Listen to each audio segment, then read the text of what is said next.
And lastly, I want to say this to those in the comments that say, well, you don't spend enough time talking about violence in our community. You don't know what the hell you're talking about. You don't realize that the big homies text me, call me. I have long relationships with those in the hood that I know can turn our communities back.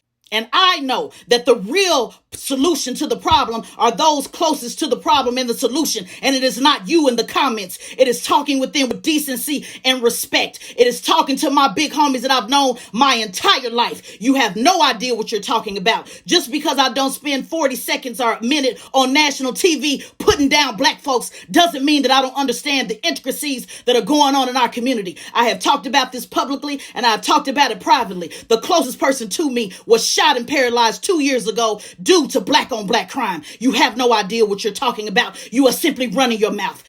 And what I do know is the big homies watch me and they look to my leadership and they say, well, maybe I should start paying attention to politics. Maybe I should be involved. Because see, I know that it's folks like you that like to put them down and make them think that they're less than, because I know that once they rise up and they see the power within themselves, they will take over their communities. And that's what you fear. So you feel that you're above yourself to be able to put them down. But meanwhile, behind the scenes, I'm lifting them up.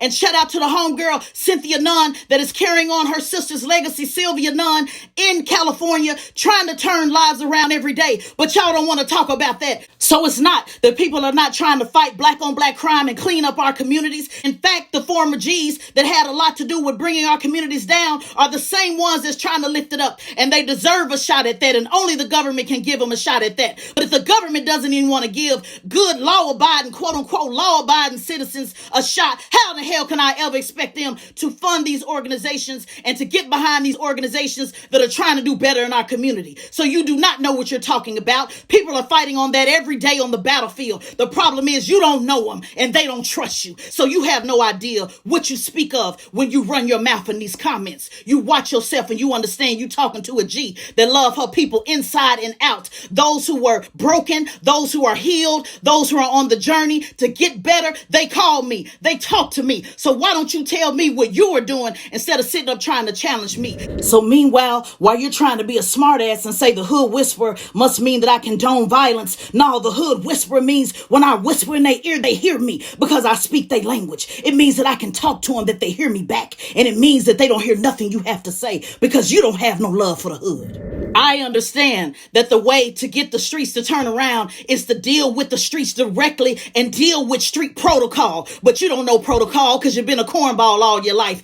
And instead of sitting up asking somebody, how do we make a difference? You think by getting in the comments talking about what they ain't and what they should is going to make a difference. And all that does is make them tune you out. So I have to wonder, are you with black people or are you with white supremacy? Because if you know anything about turning our communities around, you would know that that's not the way to do it. You seek them, you sit down, you have a conversation, you treat them like human beings, and you talk to them as others have not. And you don't talk at them, you talk with them, and you ask, what can you do to be a part of their movement? But you've never done that your whole life. And if you have, then you tag 10 G's right now, and you show me the references and receipts that you are about turning our community around. And finally, those who challenge me to say what I need to do, I spend every day 24 hours around the day doing something to move our people forward. But the question is not, what else can I do? The question is, what can you do? Because at the end of the day, for those who are believers, at the end of the day, Matthew is very clear in 25 that said, you will be divided among the sheep and the goat. And the question will be asked, were you about the shepherd's business? You can hashtag GOAT, greatest of all time. That may mean something on earth, but when it's time for judgment, GOAT doesn't mean anything at all. It's going to be who were the shepherds about the shepherd's business. And it doesn't mean who were the sheep that went along to get along, because if anything, I'm a black sheep. And the question will be asked, who gave me food when I was hungry? Who saw me in prison when I was locked up? Who gave me shelter when I was homeless? Who did those things unto me? So you don't have to worry about my shepherd track record, baby, because it's going to pass with flying colors. The question is, what will you do?